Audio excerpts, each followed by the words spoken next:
Alright, so this is the fourth video in my series about Crohn's disease. We're going to talk about foods to eat during a flare. So as you guys know, I keep a pretty strict diet. Even when I'm not in a flare, I'm still really watching what I'm eating. So depending on the severity of the flare, there's basically two lists of foods that I follow. So I guess we could start with the most severe flare because that seems to be what's the most popular, what people are mostly searching for when they need serious help. So basically there's four things I kind of stick to. The first one is broths, like a chicken broth. There's no calories in it, but it's going to fill you up kind of, I guess, if you drink enough of it. The next on the list is Gatorade, and Gatorade has electrolytes in it. And electrolytes basically help monitor your pH level in your body. So when you're under a flare, you probably have a pretty acidic stomach at the time. You know, you're puking up basically acid. It burns as it comes up, burns your throat. That's at least how my flares are. And if you can get some Gatorade down, the electrolytes should help you with that, balancing that pH level. The second last item on the list here is tea. So you can drink green tea or ginger tea. You can add turmeric if you want. So I'm just reading online here real quick. Some people use turmeric for heartburn, thinking and memory skills, inflammatory bowel disease, stress, and many other conditions. So it's commonly used to fight pain and inflammation. So you can add turmeric to your teas. I personally don't, but I've heard a lot of people doing it. I add turmeric to my rice actually for both flavor and anti-inflammation benefits.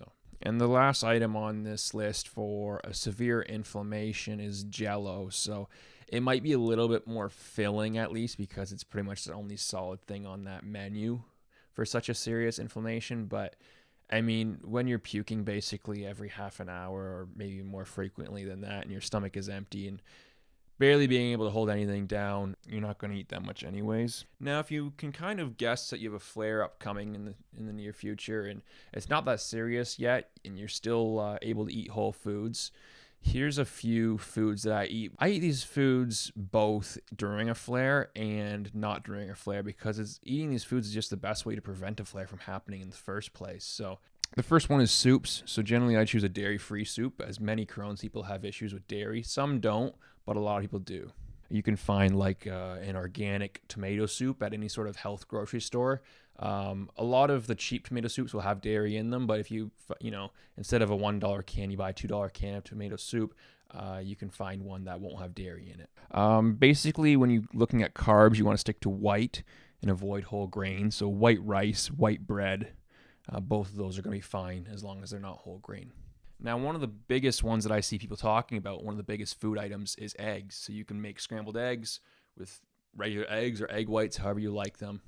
Fish is going to also be pretty easy to eat, like a salmon or something. As long as it's not deep fried or anything like that, some sort of grilled salmon, baked salmon is going to digest pretty easily. I mean, even on your plate, when you break it with your fork, it's already falling apart. So something like that will be really easy to digest. You're going to get protein and some good fats out of that. Bananas are always safe. Probably the safest fruit is a banana. You get some energy out of that. Great food to eat. Some people eat porridge. I eat cream of rice. It's only available in the US actually. You can get cream of wheat in Canada, but cream of rice is probably the easiest to digest.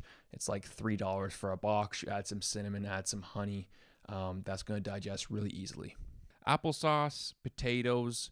Generally, if you're having potatoes, like a baked potato, you won't eat the skin. The skin will be a little harder to digest. Cut the potato open and eat the insides out. If you're having mashed potatoes and you're not really sure if dairy is an issue for you yet, maybe you're recently diagnosed with Crohn's within the last 12 months and you haven't really been able to have time to do some sort of an elimination diet, just remember mashed potatoes do have dairy. They have milk in them normally. So just think about that. And the last thing on my list is cooked carrots. So any sort of vegetable that you cook is obviously going to be a little bit more mushy, a little bit easier to break down.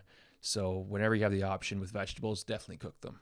Now, I also have four foods here that some people have talked about eating during a flare, but I don't. So I'm going to say them anyways. We got soups, but specifically creamed soups. Someone mentioned specifically creamed soups where I'm not one that eats dairy because it does make my stomach just turn. But someone did say they eat creamed soups.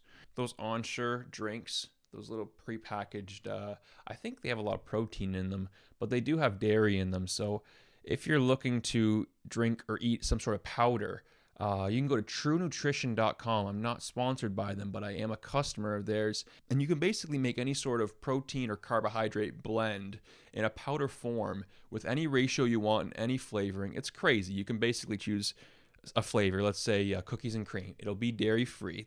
It'll say that specifically. And then you can choose the intensity if you want like high intensity, regular intense flavor, low.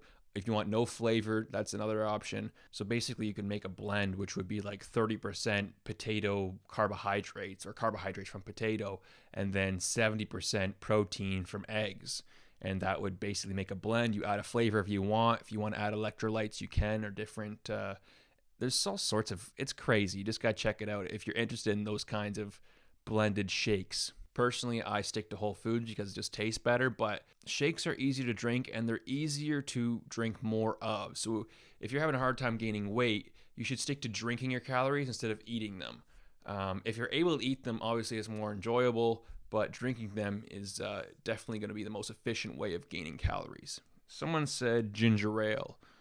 Personally, I don't really drink any sort of fizzy drink that often. I might have a can of ginger ale once every month, 2 months, but I generally avoid sugary drinks, at least ones that have added sugar. The only sugary drink I'll have will be some sort of apple cider, not from concentrate, or apple juice or orange juice. Again, both of them not from concentrate, freshly squeezed. And then the last one that someone recommended was kefir. So again, that's dairy. If you want to try kefir, you're welcome to. Anyways, that's all I have for this video. Any questions about Crohn's disease, gaining weight with Crohn's disease, dealing with Crohn's disease? I've dealt with it. I've gained about 50 pounds since my initial diagnosis at 105 pounds. Now I'm sitting in this video at 157.2 pounds right now, actually, as of this morning. So any questions, drop them in the comments. Happy to help. Bye for now.